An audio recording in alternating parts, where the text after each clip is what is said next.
প্রত্যেক বছর গরমকালে যে পাকা আমগুলো আমরা খাই সেগুলোর আটিগুলো আমরা না ফেলে দিয়ে ভালো করে ধুয়ে শুকনো করে মাটিতে বসিয়ে তার চারা বের করে সেটা বিভিন্ন জায়গায় বসাই, সাথে বিলি করি। এবং আমাদের বসানো আম গাছগুলো যখন দেখি অনেক বড় হয়ে গেছে, খুব আনন্দ হয়। এই বছরও আমের আটিগুলো জমাচ্ছি, গাছ বের করার প্রসেসটা একটা অন্য ভিডিওতে তোমাদের সাথে শেয়ার করব। তো আজ বিশ্ব পরিবেশ দিবস, ভাবলাম গাছ নিয়ে কিছু শেয়ার করি। এই মাটির টবগুলো বেশ পুরনো, টবগুলোকে একটু মেকওভার দিলাম, সাথে স্নেক প্ল্যান্টটাও অন্য একটা পটে শিফট করলাম। আসলে এগুলোকে মেকওভারের পর বেডরুমে ট্রান্সফার করব। যে জায়গায় গাছগুলো রাখবো সেই জায়গাটাও মেকওভার করব। সেটার ভিডিও দেখতে চাইলে কিন্তু পেজটাকে ফলো করে যেতে হবে।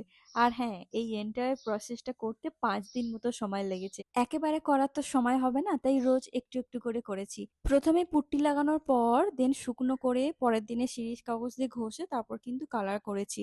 আর একটা টবে পুট্টি লাগাইনি পুরোটা, কারণ টবটা ভালো ছিল তাই ওপরেরটায় শুধু পুট্টি লাগিয়েছি।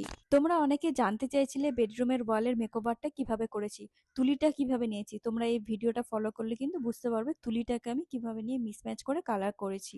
বিশ্ব পরিবেশ দিবস উপলক্ষে আজকে তোমাদের সাথে আরেকটা কথা শেয়ার করতে চাই। আমরা যেমন সুন্দর করে ঘরের গাছগুলোর যত্ন নিচ্ছি, সাজাচ্ছি, ঠিক তেমনই কি আমরা পারি না সবাই মিলে বাইরে গাছ লাগানোর চেষ্টা করতে বা বাইরের গাছগুলোকে সুন্দর করে বাঁচিয়ে রাখতে?